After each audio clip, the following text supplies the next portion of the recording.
Doctor Zakir, আপনি কি সেই কাজগুলোর কথা বলবেন যেগুলোকে অনুৎসাহিত করা হয়েছে? একই সাথে রোজার সুন্নতেরও বিরুদ্ধে যায় অবস্থায় কোন কাজগুলোর কথা সুপারিশ করা মাসে আমরা কিভাবে রাগটাকে দমন করে রাখব?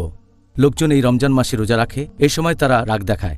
এখন এই রমজান মাসে তাদের রেগে যাওয়ার কি কোনো রকম যৌক্তিকতা আছে?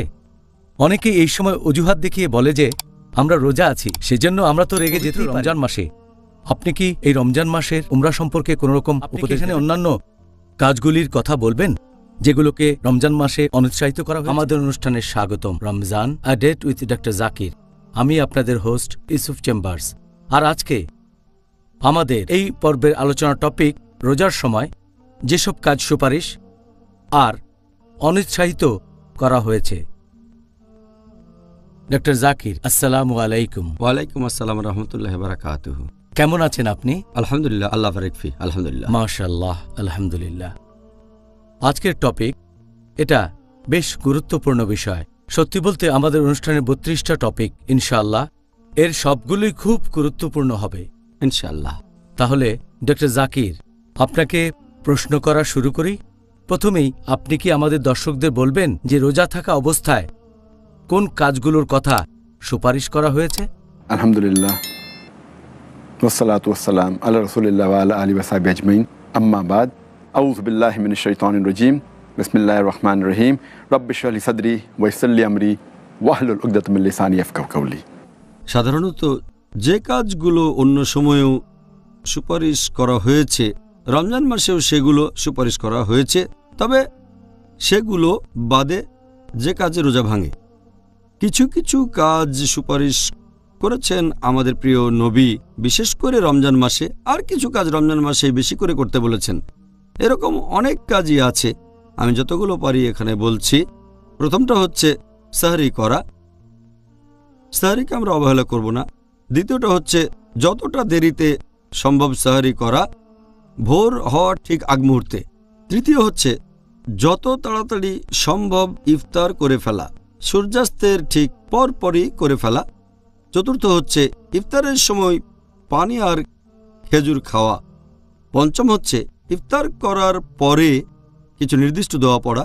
এরপর 6 নম্বর, যখন ইফতার করবেন অন্যদেরকেও আমন্ত্রণ জানাবেন, বিশেষ করে গরিব লোকদের। এগুলো নিয়ে আমরা আগামীকাল আলোচনা করব।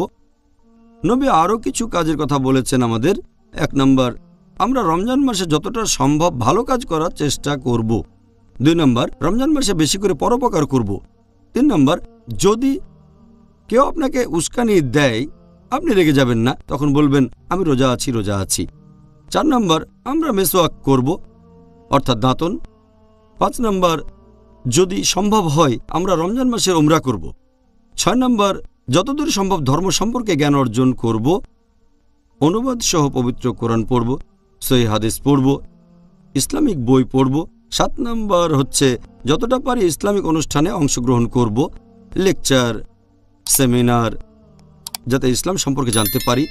নাম্বার 8, আমরা তখন দেখব ইসলামিক অনুষ্ঠান, হতে পারে কোনো ভিডিও, বিভিন্ন ইসলামিক ক্যাসেট, বিভিন্ন বিশেষজ্ঞের লেকচার শুনব, যাতে করে ইসলামিক জ্ঞান আমাদের বাড়ে। 9 নম্বর, এ সময় আমরা আনন্দে থাকার চেষ্টা করব, মন খারাপ করে থাকব না। 10 নম্বর, অন্যদের সাথে ভালো ব্যবহার করব। 11 নম্বর, আমরা পরিবারের সবার সাথে ভালো ব্যবহার করব। 12 নম্বর, আমরা এ সময় কাজ করব বেশ ভাবনা চিন্তা করে। তারপর 13 নম্বর, যে আমরা এ সময় চেষ্টা করব মানুষের বিভিন্ন অন্যায় আর অপরাধ ক্ষমা করে দিতে। এছাড়াও আমাদের নবী কিছু কাজের কথা বলেছেন, সেগুলো নিয়ে আমরা পরবর্তীতে আলোচনা করব। যেমন ধরেন নবী বলেছেন যে রমজান মাসে তোমরা চেষ্টা করবে 5 ওয়াক্ত নামাজই জামাতে গিয়ে পড়ার জন্য, যতদূর সম্ভব মসজিদে নামাজ পড়বে। 2 নম্বর, এ সময় আমরা বেশি করে সুন্নত আর নফল নামাজ পড়ব। 3 নম্বর, এ সময় আমরা বেশি করে আল্লাহ তাআলার কাছে দোয়া করব। 4 নম্বর, আমরা আল্লাহর কাছে ক্ষমা প্রার্থনা করব, কারণ এই রমজান মাস হচ্ছে ক্ষমার মাস। 5 নম্বর, বেশি করে পবিত্র কোরআন তেলাওয়াত করব। 6 নম্বর, আমরা তারাবির নামাজ পড়ব। 7 নম্বর, বিশেষ করে রমজানের শেষ 10 দিন কিয়ামুল লাইল আদায় করব। 8 নম্বর হচ্ছে আমরা ইত্তেকাফ করব যদি সম্ভব হয় শেষ 10 দিন। আর 9 নম্বর আমরা যাকাত দেব যদি না দিয়ে থাকি। 10 নম্বর সেটা হচ্ছে আমরা নিজেদের উন্নয়নের চেষ্টা করব যতটা সম্ভব হয়। 11 নম্বর লাইলাতুল কদরকে খুঁজব। নাম্বার 12 মুসলিম ভাইদের ইসলাহ দেব। 13 নম্বর অমুসলিম ভাই বোনদের দাওয়া দেব। এই হলো সংক্ষেপে আমাদের কাজগুলো যেগুলো রমজান মাসে করার জন্য সুপারিশ করা হয়েছে। সুবহানাল্লাহ, আমাদেরকে অনেক কাজের কথা আলোচনা করতে হবে। আমি আশা করছি আর আল্লাহ তাআলার কাছে দোয়া করছি এই আলোচনায় দর্শকরাও যেন উপকৃত হতে পারেন, পাশাপাশি আমরাও ইনশাআল্লাহ সবাই যেন উপকার পেতে পারি। প্রথম 6 কাজ নিয়ে আগামীকাল আলোচনা করব, যার টপিক সেহরি ও ইফতার, ইনশাআল্লাহ, যাতে করে পর্বটা উপভোগ্য হয়। তারপর আপনি একেবারে শেষ যে 13টা কাজের কথা বললেন সেগুলো নিয়েও আমরা আগামী পর্বগুলোতে আলোচনা করব। 9 রোজা থেকে শুরু করে 22 রোজার মধ্যে আপনি মাঝখানে যে 13টা কাজের কথা বললেন, আমরা এখন সেই কাজগুলো নিয়ে আলোচনা করব আমাদের এই পর্বে। তাহলে ডাক্তার জাকির, আজকে আমরা প্রথমেই যে কাজটা নিয়ে আলোচনা করব সেটা হচ্ছে পবিত্র রমজান মাসের প্রেক্ষাপটে পরোপকার বলতে আপনি ঠিক কি বোঝাবেন, আর এই মাসে মুসলিমদেরকে কোন ধরনের পরোপকার করতে পরামর্শ দেবেন? মানুষের উচিত সারা জীবনে পরোপকার করা, তবে রমজান মাসে আমরা পরোপকারের সর্বোচ্চ চূড়ায় উঠব।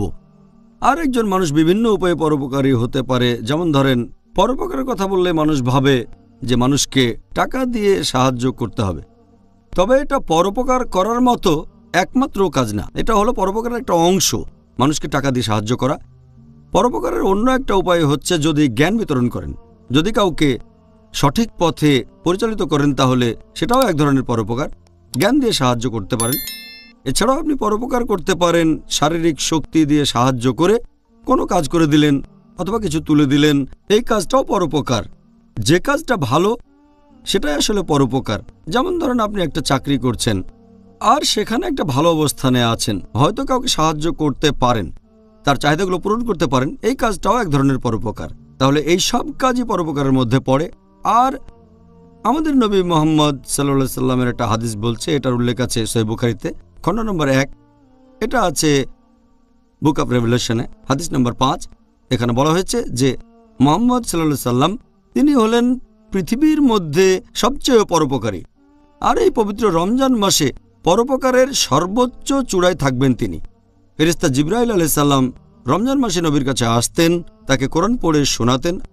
আর বলা হয়েছে যে নবী মুহাম্মদ সাল্লাল্লাহু আলাইহি সাল্লাম তিনি প্রচণ্ড বেগে চলমান বাতাসের চেয়েও পরোপকারী বেশি, পরোপকারের সর্বোচ্চ চূড়ায়। এছাড়া নবী মুহাম্মদ সাল্লাল্লাহু আলাইহি সাল্লাম বলেছেন, এটার উল্লেখ আছে তিরমিজিতে, হাদিস নাম্বার 3233, সেখানে বলা হয়েছে যে বেহেশতে এমন কিছু ঘর থাকবে যেগুলোর ভেতরটা তোমরা বাইরে থেকে দেখতে পাবে আর ভেতর থেকে বাইরেটা দেখবে।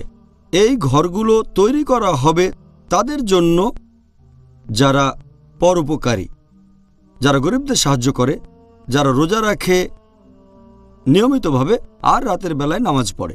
তাহলে এই মানুষগুলোর জন্য বেহেশতে কিছু স্পেশাল ঘর থাকবে। এছাড়াও আরেকটা হাদিস, সহিহ হাদিস, এটার উল্লেখ আছে ইবনে মাজাহ, হাদিস নাম্বার 1746। নবী মুহাম্মদ সাল্লাল্লাহু আলাইহি সাল্লাম বলেছেন যে যদি কেউ কোনো রোজদার লোককে খাবার দেয়, তাহলে যে লোক খাবার খাইয়েছে সে ওই রোজদারের রোজা রাখার যে সওয়াব পাবে একই সওয়াব সেও পাবে। সেজন্য আমরাও মানুষকে উৎসাহিত করব অন্যদের খাওয়ানোর জন্য। এই সবগুলো কাজই আসলে পরোপকার। সুবহানাল্লাহ, আমি আল্লাহর কাছে দোয়া করছি আমরা যেন পরোপকারের দিক থেকে রাসূল সাল্লাল্লাহু আলাইহি সাল্লামের কাছাকাছি যেতে পারি, ইনশাআল্লাহ। তো ডাক্তার জাকির, এই পবিত্র রমজান মাস এটা হলো ক্ষমার মাস, আর আল্লাহ আমাদেরকে সুপারিশ করেছেন এই মাসে আমরা যেন একে অপরকে ক্ষমা করে দিই। আপনি কি এই ব্যাপারে বিস্তারিত বলবেন? রমজান হচ্ছে ক্ষমার মাস, আর এই মাসে আমরা আল্লাহ তাআলার কাছে ক্ষমা চাইব। আর আল্লাহ তাআলা আমাদের নির্দেশ দিয়েছেন যে আমরাও অন্যদের ক্ষমা করে দেব। পবিত্র কোরআনে এরকম অনেক আয়াত আছে যেখানে এই ব্যাপারে বিস্তারিত বলা হয়েছে। যেমন সূরা আলে ইমরান অধ্যায় 3 আয়াত 134 আল্লাহ তাআলা বলেছেন যে তোমরা ক্ষমা করো, আল্লাহ তাদের পছন্দ করেন যারা সৎ কাজ করে। তার মানে যারা ক্ষমা করে আল্লাহ তাদের পছন্দ করেন। পবিত্র কোরআনে সূরা আরফ অধ্যায় নম্বর 7 আয়াত 199 যে তোমরা ক্ষমা করো আর সৎ কাজের নির্দেশ দাও এবং তাদেরকে এড়িয়ে চলো যারা অজ্ঞ। এরপর আল্লাহ বলেছেন সূরা নূর অধ্যায় নম্বর 24 আয়াত নম্বর 22, আল্লাহ বলেছেন যে তোমরা ক্ষমা করো। তোমরা কি চাও না আল্লাহ তোমাদের ক্ষমা করুন? আল্লাহ তাআলা ক্ষমাশীল এবং পরম দয়ালু। পবিত্র কোরআনের সূরা তাগাবুন অধ্যায় নম্বর 64 আয়াত নম্বর 14, যে তোমাদের স্ত্রী এবং সন্তানদের মধ্যে কেউ কেউ আছে তোমাদের শত্রু, তবে তোমরা ভালো করবে যদি তাদের ক্ষমা করো, তাদের দোষ ত্রুটি উপেক্ষা করো এবং তাদের ক্ষমা করো। নিশ্চয়ই আল্লাহ ক্ষমাশীল এবং পরম দয়ালু। তাহলে আল্লাহ সুবহানাহু ওয়া তাআলা আমাদের মুসলিমদের সবাইকে উৎসাহিত করেছেন যে যতজন মানুষকে সম্ভব হয় তোমরা ক্ষমা করে দাও, আল্লাহ তোমাদের ক্ষমা করবেন। আর এই ক্ষমার ব্যাপারে নবীগণের জীবনী থেকে আমরা শ্রেষ্ঠ উদাহরণগুলো পাই। একটা হলো একজন নবী ইউসুফ আলাইহিস সালামের জীবনের ঘটনা। আমরা জানি যে ইউসুফ আলাইহিস সালাম তার 10 জন সৎ ভাই তার বিরুদ্ধে ষড়যন্ত্র করল, তাকে মেরে ফেলতে চাইল, কিন্তু আল্লাহ তাআলা তার জীবন বাঁচালেন। পরবর্তীতে তিনি হলেন মিশরের গভর্নর। একসময় যখন সব ভাইয়ের জীবন তার হাতের মুঠোয়, কোরআনে আছে যে তিনি বললেন তাদের উদ্দেশ্যে সূরা ইউসুফ অধ্যায় নম্বর 12 আয়াত নম্বর 92, তিনি বললেন যে আজ তোমাদের বিরুদ্ধে আমার কোনো অভিযোগ নেই, আর আল্লাহ তোমাদের ক্ষমা করুন, তিনি শ্রেষ্ঠ দয়ালু। তার মানে ইউসুফ আলাইহিস সালাম তার ভাইদের ক্ষমা করে দিলেন আর বললেন আল্লাহ দয়ালু। এছাড়া আমাদের শেষ নবী মুহাম্মদ সাল্লাল্লাহু আলাইহি সাল্লামের জীবনে আমরা ক্ষমার অনন্য দৃষ্টান্ত দেখি। যখন মক্কা বিজয় করলেন, সেখানকার মুশরিকরা, মক্কার মূর্তি পূজারীরা তার আত্মীয়দের মেরে ফেলেছে, তার চাচাকে মেরেছে, এছাড়াও অনেক সাহাবীকেও মেরেছে, কিন্তু যখন তিনি সম্পূর্ণ জিতে গেলেন তখন তাদেরকে ক্ষমা করে দিলেন। আল্লাহ পবিত্র কোরআনে বলেছেন সূরা আহজাব অধ্যায় নম্বর 33 আয়াত নম্বর 21, নিশ্চয়ই রাসূলুল্লাহর মধ্যে তোমরা দেখবে উত্তম আদর্শের দৃষ্টান্ত। এরপর পবিত্র কোরআনে সূরা ফুসিলাত অধ্যায় নম্বর 41 আয়াত নম্বর 34, আল্লাহ বলেছেন যে মন্দকে প্রতিহত করে উৎকৃষ্ট দিয়ে। তুমি হয়তো জানো না যে লোকটার মনের মধ্যে শুধু তোমার প্রতি ঘৃণা আছে, তুমি দেখবে সে তোমার খুব অন্তরঙ্গ বন্ধু হয়ে গেছে। তার মানে খারাপ কাজকে প্রতিহত করবেন ভালো কাজ দিয়ে, এটাই সবচেয়ে ভালো। আল্লাহ এটা আবার বলছেন সূরা শুরা অধ্যায় নম্বর 42 আয়াত নম্বর 37, আল্লাহ এখানে তাদের কথা বলছেন যারা পরকালে বেহেশতে যাবে।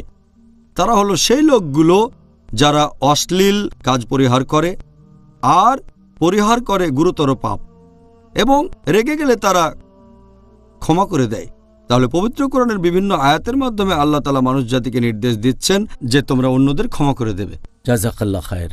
ডক্টর জাকির, এভাবে বিস্তারিত বলার জন্য আপনাকে অনেক ধন্যবাদ। প্রিয় মুসলিম এবং অমুসলিম ভাই ও বোনেরা, পরের প্রশ্নটা হলো রেগে যাওয়া সম্পর্কে। রমজান মাসে আমরা কিভাবে রাগটাকে দমন করে রাখব?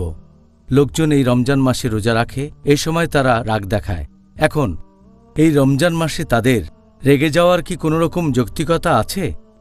অনেকেই এই সময় অজুহাত দেখিয়ে বলে যে আমরা রোজা আছি, সেজন্য আমরা তো রেগে যেতেই পারি। আসলে এটা হবে উল্টোটা। যদি কেউ রোজা থাকে সে তখন রেগে যাবে না, কারণ আল্লাহ পবিত্র কোরআনে বলেছেন সূরা বাকারা অধ্যায় নম্বর 2 আয়াত 183 যে তোমাদের জন্য সিয়ামের বিধান দেওয়া হলো যেমন বিধান দেওয়া হয়েছিল তোমাদের পূর্ববর্তীগণকে, যাতে করে শিখতে পারো আত্মসংযম। বলা হয়েছে লা আল্লাকুম তাত্তাকুন, যাতে শিখতে পারো আত্মনিয়ন্ত্রণ। তাহলে আপনি রোজা রাখছেন এজন্য যাতে রেগে না যান আপনি। ঠিক উল্টোটা, এটা কোনো অজুহাত হতে পারে না যে আমার ক্ষুধা লেগেছে, খুব ক্লান্তি লাগছে, তাই রেগে আছি। আসলে ঠিক উল্টোটা। আমাদের নবী মুহাম্মদ সাল্লাল্লাহু আলাইহি ওয়াসাল্লাম বলেছেন, এই সহিহ হাদিসটার উল্লেখ আছে সহিহ বুখারীতে খণ্ড নম্বর 3 বুক অব ফাস্টিং হাদিস নম্বর 1904। আমাদের প্রিয় নবী বলেছেন যে রোজা হচ্ছে ঢাল। এ সময় কোনো অশ্লীল কথা বলবে না, কাউকে ধমক দিয়ে কথা বলবে না, আর যদি কেউ তোমার সাথে ঝগড়া করে অথবা উস্কানিমূলক কথা বলে অথবা তোমাকে রাগিয়ে দিতে চায়, তুমি তখন বলবে আমি রোজা আছি, আমি রোজা আছি। এই হাদিসটা আরও একবার আছে, এটাও আছে সহিহ বুখারীতে খণ্ড নম্বর 3 বুক অব ফাস্টিং হাদিস নম্বর 1894। আমাদের প্রিয় নবী বলেছেন, কেউ উস্কানিমূলক কথা বললে তুমি বলবে আমি রোজা আছি, আমি রোজা আছি। এই হাদিসটা সহিহ মুসলিমেও আছে, অনেক জায়গায় আছে। আমাদের নবী মুহাম্মদ সাল্লাল্লাহু আলাইহি ওয়াসাল্লাম বলেছেন, এটা আছে সহিহ বুখারীতে খণ্ড নম্বর 8 বুক অব ম্যানার্স হাদিস নম্বর 6114। আমাদের নবী বলেছেন যে সেই লোক সবচেয়ে শক্তিশালী নয় যে গায়ের জোরে আরেকজনকে হারিয়ে দেয়। যে গায়ের জোরে আরেকজনকে হারিয়ে দেয় সে সবচেয়ে শক্তিশালী নয়, বরং সবচেয়ে শক্তিশালী হলো সেই লোক যে কারো উপর রেগে যাওয়ার পরও তাকে ক্ষমা করে দেয়, যে রাগ কন্ট্রোল করে। তাহলে রোজা আমাদের পথ দেখিয়ে দেয় কিভাবে নিজেকে নিয়ন্ত্রণ করতে হবে। আর এই রোজা আসলে এক ধরনের ট্রেনিং, যে কিভাবে নিজের রাগকে নিয়ন্ত্রণ করবেন। সুবহানাল্লাহ। আমরা যদি রোজা রেখে আমাদের রাগটাকে কন্ট্রোল করতে পারি তাহলে অন্য সময় সেটা পারবো ইনশাআল্লাহ। ডক্টর জাকির, এবারে আপনাকে যে প্রশ্নটা করতে চাই উমরা করা প্রসঙ্গে, এই পবিত্র রমজান মাসে আপনি কি এই রমজান মাসের উমরা সম্পর্কে কোনো রকম উপদেশ দেবেন? রমজান মাসে মক্কায় গিয়ে উমরা করার কথা যদি বলতে হয়, নবী এটার কথা বলেছেন। তিনি সাহাবেগণকে উৎসাহ দিয়ে বলেছেন যে তোমরা পবিত্র রমজান মাসে উমরা করবে। আমাদের নবী মুহাম্মদ সাল্লাল্লাহু আলাইহি ওয়াসাল্লাম বলেছেন, এটার উল্লেখ আছে সহিহ বুখারী খণ্ড নম্বর 3 বুক অব উমরা হাদিস নম্বর 1782। নবী বলেছেন, যদি কেউ রমজান মাসে উমরা করে সেটা হবে হজ পালনের সমান। তার মানে আপনি যদি রমজান মাসে উমরা করে থাকেন রমজানের যে কোনো দিনে শুরু থেকে শেষ পর্যন্ত, তাহলে সেটা হবে হজ পালনের সমান। তাহলে এই রহমতের মাসে উমরা করা তো খুব ভালো একটা কাজ। ডক্টর জাকির, অনেক মানুষেরই ভুল ধারণা আছে যে রমজান মাসে রোজা অবস্থায় মেসওয়াক করাকে অনুৎসাহিত করা হয়েছে। এ ব্যাপারে আপনি কি একটু বিস্তারিত বলবেন? অনেক মুসলিম আছেন যারা ভাবেন যে রোজা থেকে মেসওয়াক করা এটা মাকরু। এটার ভিত্তি হচ্ছে একটা হাদিস, এটার কথা আগেও বলেছি। সহিহ বুখারী খণ্ড নম্বর 3 বুক অব ফাস্টিং হাদিস নম্বর 1904 এবং 1894। নবী মুহাম্মদ সাল্লাল্লাহু আলাইহি ওয়াসাল্লাম বলেছেন, আল্লাহর নামে বলছি, যার হাতে রয়েছে মুহাম্মদের রূহ, রোজাদারের মুখের গন্ধ আল্লাহ তাআলার কাছে কস্তুরীর ঘ্রাণের চেয়েও মিষ্টি। এটা শুনে অনেকে মনে করে যদি মেসওয়াক ব্যবহার করেন তাহলে রোজদারের মুখে সাধারণত যে দুর্গন্ধ থাকে সেটা আর থাকবে না, সেজন্য আল্লাহ তাকে পছন্দ করবেন না। এটার উপর ভিত্তি করে তারা মনে করে যে এটা মাকরু। আমাদের এখানে বুঝতে হবে, যখন কেউ মেসওয়াক ব্যবহার করে বা দাঁতন, এটা রোজদারের মুখের সেই দুর্গন্ধ দূর করতে পারে না। তাহলে যখন মেসওয়াক ব্যবহার করছেন, এটা দাঁতের গামকে ম্যাসাজ করে, আর দাঁতের ফাঁকে খাবারের কণা আটকে থাকলে সেটা বের করে ফেলে। অনেকটা টুথব্রাশের মতোই রোজদারের মুখে দুর্গন্ধটা আসে পাকস্থলী থেকে, কারণ পেটে কোনো খাবার যায় না, সেখান থেকে দুর্গন্ধটা আসে। মেসওয়াক এটা বন্ধ করতে পারে না। এছাড়া আমাদের নবী মুহাম্মদ সাল্লাল্লাহু আলাইহি ওয়াসাল্লাম বলেছেন, এটা আছে সহিহ বুখারী খণ্ড নম্বর 2 হাদিস নম্বর 887। আমাদের নবী বলেছেন যে যদি আমার উম্মার জন্য এটা কঠিন না হয়ে যেত তাহলে আমি প্রত্যেক নামাজের আগে মেসওয়াক করা বাধ্যতামূলক করে দিতাম, যেমন ওযু আবশ্যিক। নবী বলেছেন, এটা যদি কঠিন না হতো আমার উম্মার জন্য তাহলে আমি প্রত্যেক নামাজের আগে মেসওয়াক করাটা বাধ্যতামূলক করতাম। তাহলে এই কাজটা নবী আমাদের করতে বলেছেন। রোজার সময় মেসওয়াক বাদ দিলে সে কথা বলতেন, যেমন তিনি বলেছেন ওজুর সময় নাকে পানি নেয়ার ব্যাপারে। হাদিসটা আছে আবু দাউদে খণ্ড নাম্বার 2 হাদিস নাম্বার 2360। আমাদের প্রিয় নবী বলেছেন যে ওজু করার সময় তোমরা প্রচুর পানি দিয়ে নাক পরিষ্কার করবে, শুধু রোজার সময় বাদে। তার মানে অনেক পানি দিয়ে নাক পরিষ্কার করাটা ভালো, তবে রোজার সময়টা বেশি পানি নেবেন না, কারণ সেক্ষেত্রে পানি গলায় চলে যেতে পারে, পেটেও যাবে। মেসওয়াকের ব্যাপারে এমন কোনো সমস্যা থাকলে নবী সেটা বলতেন যে তোমরা মেসওয়াক ব্যবহার করতে পারো, তবে রোজার সময়টা বাদে। তাহলে মেসওয়াক ব্যবহার করাটা হচ্ছে সুন্নত, এটা সুপারিশ করা হয়েছে, এটা মুস্তাহাব, আমরা এটা করব, আর এজন্য ইনশাআল্লাহ পুরস্কার পাবো। ডক্টর জাকির, এই আশীর্বাদের রমজান মাসে আমরা কিভাবে জ্ঞান আহরণ করতে পারি? জ্ঞান আহরণ খুব ভালো কাজ। বিশেষ করে এই রমজান মাসে মানুষ বিভিন্ন উপায়ে জ্ঞান আহরণ করতে পারে। কোরআন পড়তে পারেন, রমজানের সময় কোরআন শরীফ পড়া মুস্তাহাব, আর পাশাপাশি কোরআনের অনুবাদও পড়বেন। এরপর আরও পড়বেন আমাদের নবীর হাদিস, আর যতখানি সম্ভব সেই বইগুলো পড়বেন যেগুলো সহিহ। আমাদের নবীর সহিহ হাদিস সবচেয়ে ভালো হচ্ছে কুতুবুস সিত্তা, এই বইগুলোই হচ্ছে সবচেয়ে ভালো, যেমন বুখারী, মুসলিম, সুনান তিরমিজি, সুনান আবু দাউদ, সুনান নিসাই, ইবনে মাজা, এগুলো কুতুবুস সিত্তা সবচেয়ে ভালো। সময় কম থাকলে অন্তত প্রথম দুটো হাদিসের বইগুলো পড়েন, তার মানে সহিহ বুখারী আর সহিহ মুসলিম। যদি সময় কম থাকে তাহলে সহিহ মুসলিমের ছোট সংস্করণ পড়েন, অথবা সহিহ বুখারীর ছোট সংস্করণ, অথবা পড়তে পারেন মুত্তাফিক আলাইহি, যে হাদিসগুলো বুখারী আর মুসলিমের মধ্যে কমন। এছাড়া আমাদের নবীর জীবন কাহিনী পড়তে পারেন। ইংরেজি ভাষায় নবীর জীবন কাহিনীর উপর সবচেয়ে সেরা বই রাহিক আল মাখতুম, দ্য সিল্ড নেকটার, এটা নবীর জীবন নিয়ে কথা বলছে। এরপর নবীর জীবনী নিয়ে আরেকটা বই মোহাম্মদ সাল্লাল্লাহু আলাইহি ওয়াসাল্লামের জীবনী লিখেছেন তাহিয়া আল ইসমাইল, এটাও ভালো বই। আমরা জ্ঞান আহরণ করতে পারি বিভিন্ন রকম অনুষ্ঠানে অংশগ্রহণ করে। বিভিন্ন ইসলামিক অনুষ্ঠানে যাব, লেকচার শুনব, সেমিনারে যাব, এতে আমাদের জ্ঞান বাড়বে। এছাড়া ভিডিও ক্যাসেট দেখতে পারেন, ইসলামিক লেকচার, ইসলামিক অনুষ্ঠান শুনতে পারেন অডিও ক্যাসেট। তারপর ইন্টারনেটে যেতে পারেন, ইসলামিক ওয়েবসাইটগুলোতে যান, বিভিন্ন ইসলামিক ওয়েবসাইট। এভাবে আমরা বিভিন্ন উপায়ে জ্ঞান আহরণ করতে পারি। আর রমজান মাসে আমরা এভাবে জ্ঞান আহরণ করে আমাদের সময় ব্যয় করতে পারি। অবশ্যই এতে আমাদের উপকার হবে, পাশাপাশি অনেক পুরস্কারও পাবো ইনশাআল্লাহ। ইনশাআল্লাহ। আপনি যে বইগুলোর কথা বললেন সেগুলো নিশ্চয়ই বেশ কয়েকটা ভাষাতেই পাওয়া যাবে, আর আমাদের মুসলিম ভাই বোনেরা পুরো পৃথিবী জুড়েই এই বইগুলো থেকে জ্ঞান আহরণ করতে পারবেন। ডক্টর জাকির, হুসনে সুলুক এই শব্দটার অর্থ আসলে কি, আর পরিবারের সাথে ভালো ব্যবহার বলতে কি বোঝানো হয়েছে? এই পবিত্র রমজান মাসে মানুষ সাধারণত অজুহাত দেয় যে সে রোজা আছে, সে ক্লান্ত হয়ে যায়, এ সময় তাদের ক্ষুধা লাগে, তাই গোমড়া মুখে বসে থাকে। তবে নবী বলেছেন এ সময় হাসি খুশি থাকতে, মন খারাপ করবেন না। এ সময় রোজা থাকার সময় হাসি খুশি থাকবেন, বিশেষ করে পরিবারের সদস্যদের সাথে ভালো ব্যবহার করবেন। পরিবারকে আরও বেশি করে সময় দেবেন, যাতে করে আপনার সাথে তারাও রোজার পুরস্কারটা পায়। অন্য মানুষের সাথে হুসনে সুলুক বা ভালো ব্যবহারের কথা যদি বলতে হয়, এটা হলো পবিত্র রমজান মাস।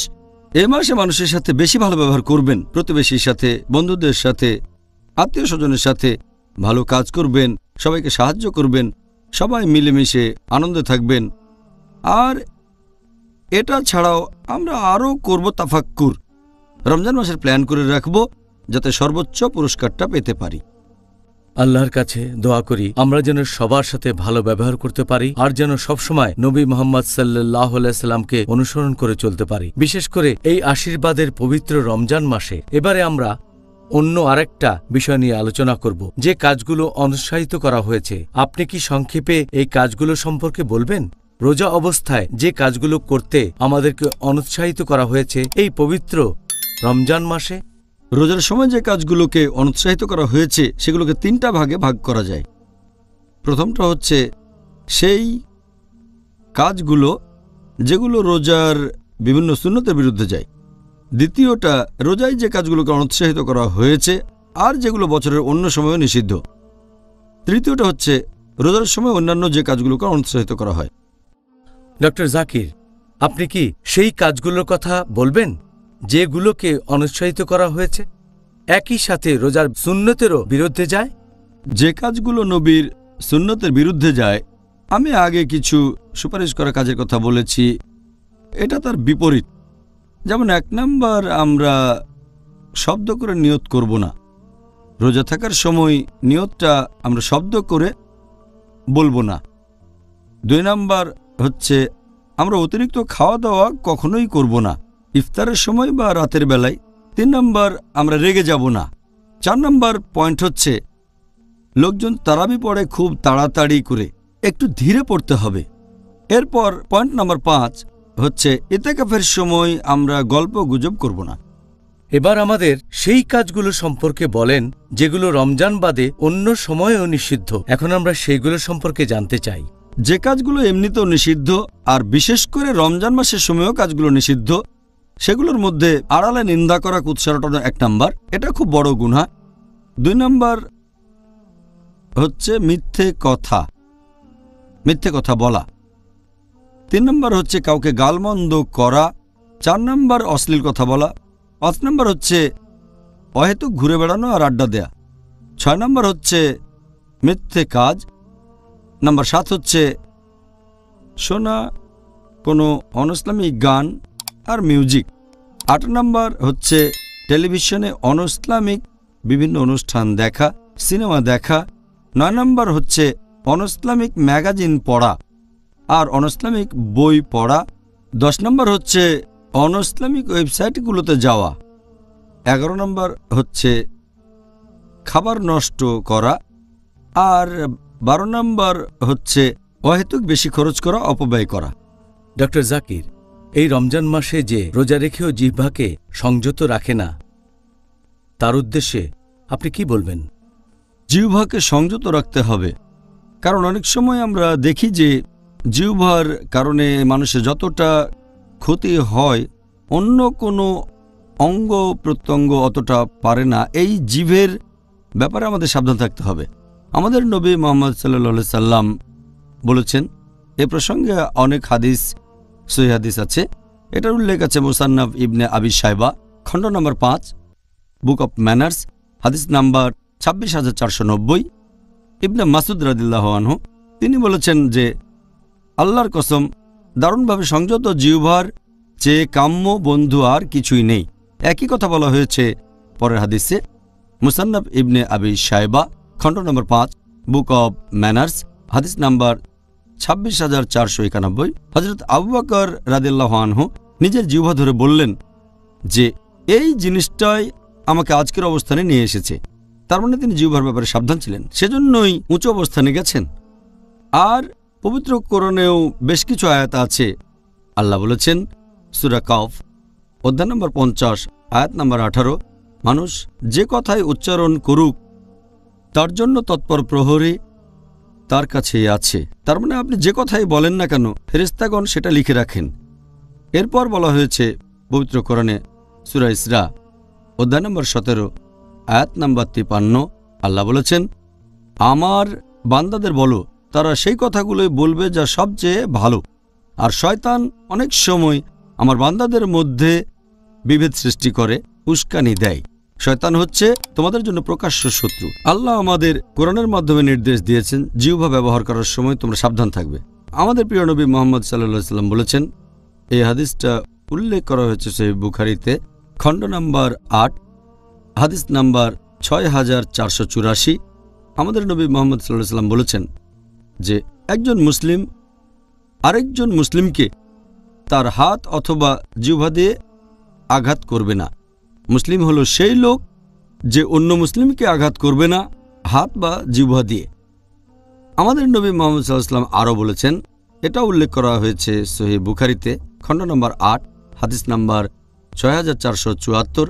আমাদের প্রিয় নবী বলেছেন, যদি কেউ এই নিশ্চয়তা দিতে পারে যে সে তার মুখের কথাকে সংযত রাখবে, অর্থাৎ জিহ্বার কথা, এছাড়াও নিজের গোপন অঙ্গকে সংযত করে রাখবে, তাকে বেহেশতের নিশ্চয়তা দেওয়া হবে। যে ব্যক্তি নিশ্চিত করতে পারবে যে নিজের জিহ্বার গোপন অঙ্গকে সংযত রাখবে, তাকে বেহেশতের নিশ্চয়তা দেওয়া হবে।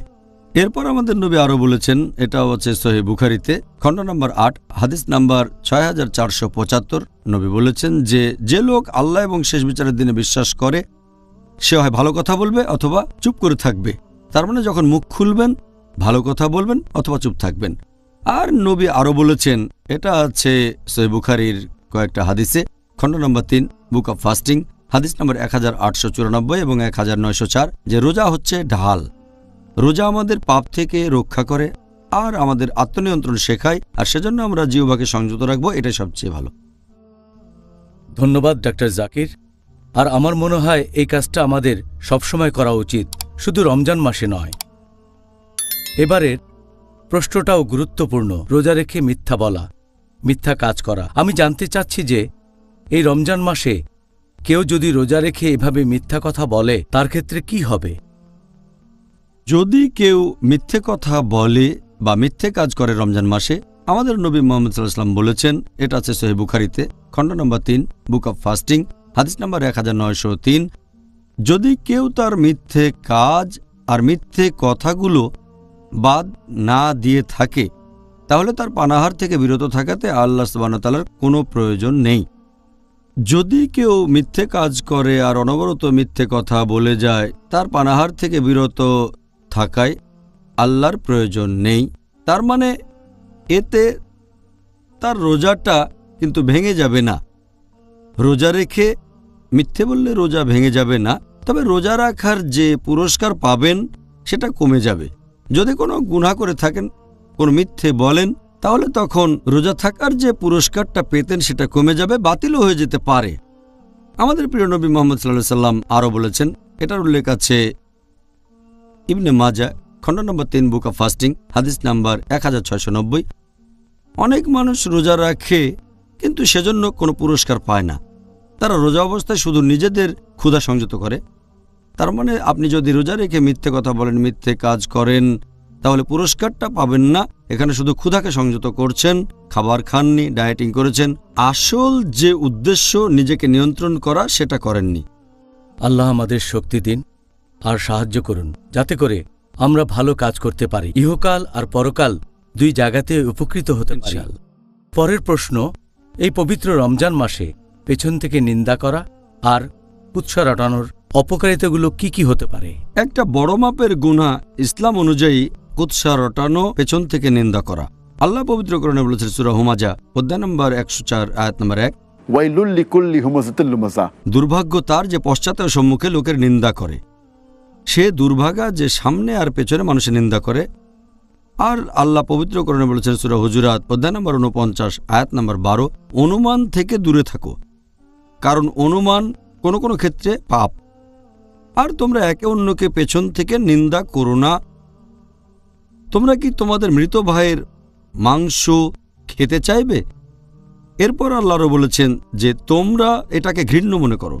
এখানে আল্লাহ তুলনা করেছেন যে পেছন থেকে নিন্দা করে সে তার মৃত ভাইয়ের মাংস খায়।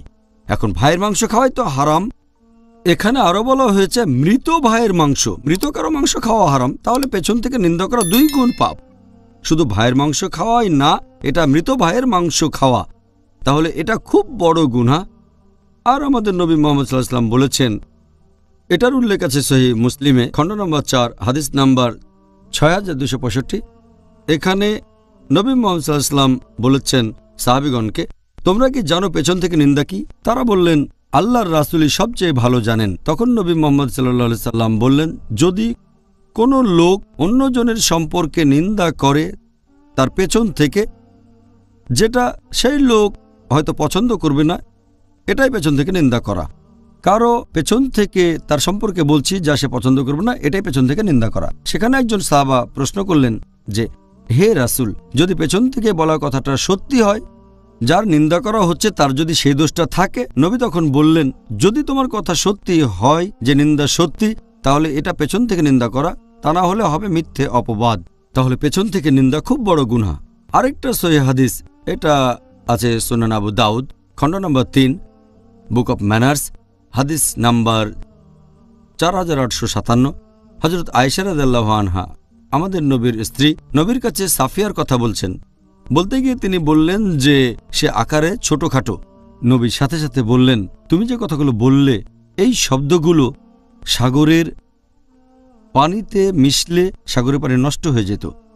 এরপর আরও আছে সুনান আবু দাউদে খণ্ড নম্বর 3 বুক অব ম্যানার্স হাদিস নাম্বার 4860। এখানে আনাস রাদিয়াল্লাহু আনহু বর্ণনা দিয়েছেন যে নবী মুহাম্মদ সাল্লাল্লাহু আলাইহি ওয়াসাল্লাম বলেছেন, যখন তিনি মিরাজে গেলেন তখন দেখলেন যে কিছু লোকের নখ তামা দিয়ে বানানো, তারা তাদের কপাল আর বুক চাপড়াচ্ছে। নবী জিজ্ঞেস করলেন যে এই লোকগুলো কারা? উত্তর পেলেন, এরা পেছন থেকে অন্যের নিন্দা করত। তার মানে পেছন থেকে নিন্দা করা খুব বড় গুনাহ।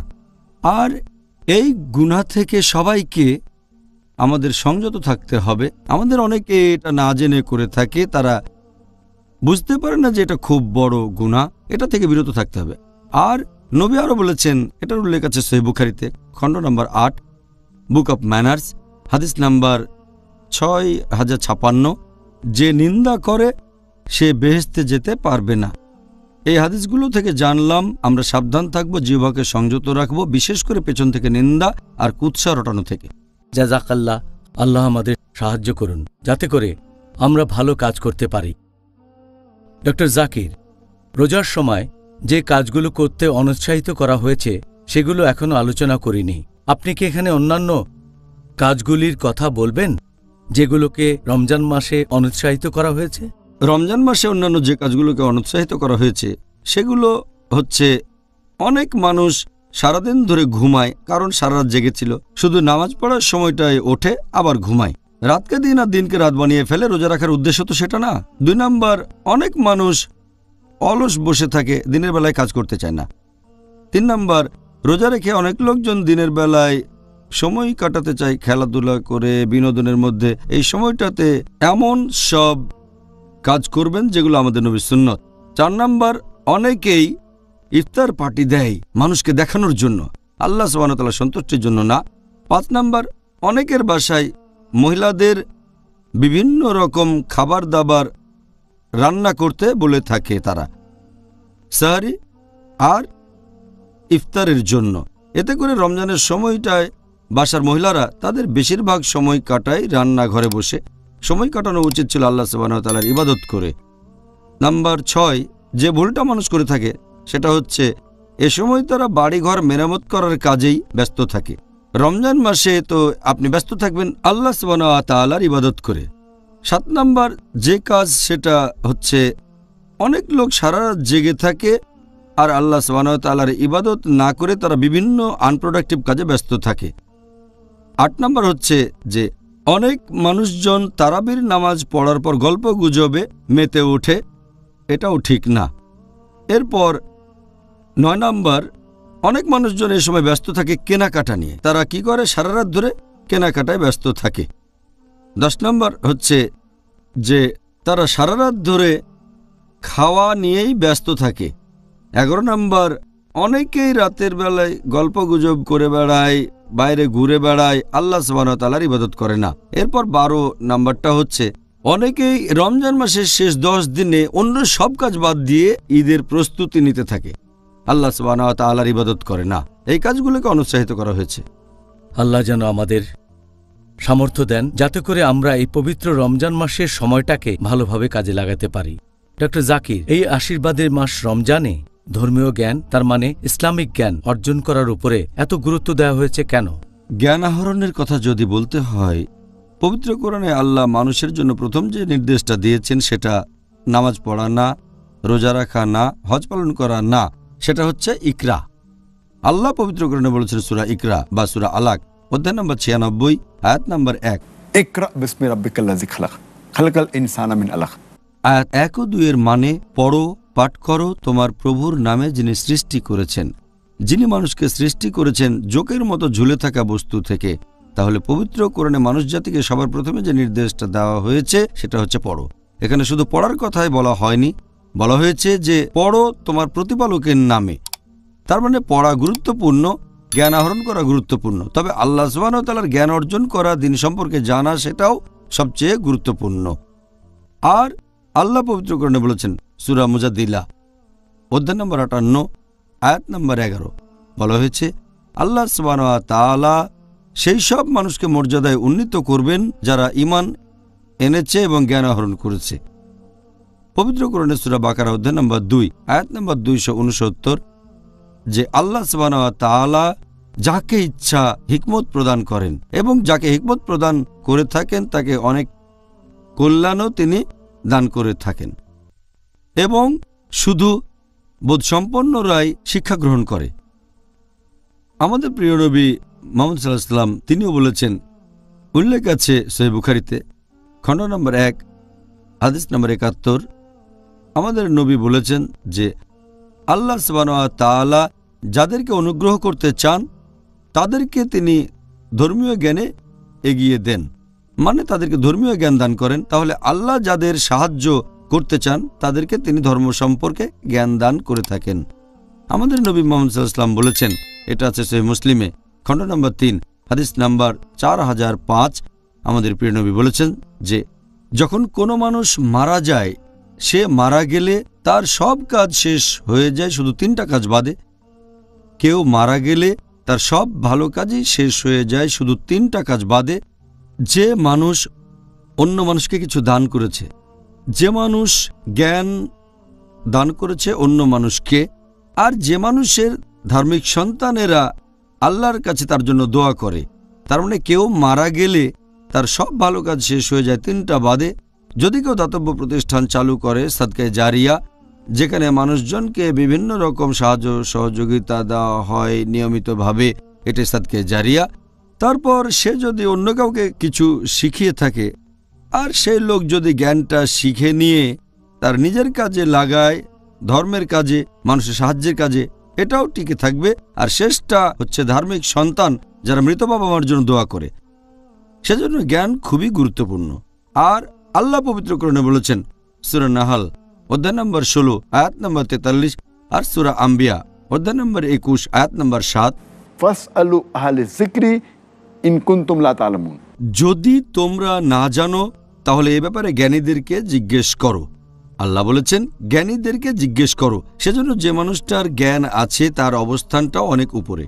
সেই মানুষের পরীক্ষায় পাশ করার সম্ভাবনা বেশি যে আখিরাতে ভালো ফলাফল করে থাকে। আর এজন্যই আল্লাহ তাআলা জ্ঞান অর্জনকে সবচেয়ে বেশি গুরুত্ব দিয়েছেন, বিশেষ করে রমজান মাসে। এই মাসে আমরা জ্ঞান অর্জন করব, বেশি করে জ্ঞান আহরণ করব আর সেটা অন্যদের মাঝে ছড়িয়ে দেব।